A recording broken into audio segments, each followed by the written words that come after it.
could be the night before Christmas. The Crane Company trucks were parked in a row. They gleamed and they glistened in the new-fallen snow. Our crew were all nestled and snug in their beds, while visions of plungers danced in their heads. Then what to wondering eyes should appear but a man with a light and some drain-clearing gear. Into the truck he was lively and quick, but I knew in a moment this wasn't St. Nick.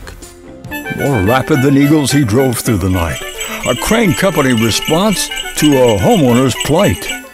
Up on their porch with GPS aim, "You got here so fast," we heard them proclaim. The bundle of tools he had flung on his back, he looked like a peddler just opening his pack.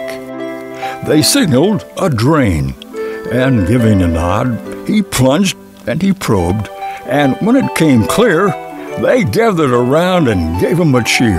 He turned with a smile, went back to the truck. As he drove off out of sight, I heard him exclaim, "Merry Christmas to all, and to all, a Crane Company good night."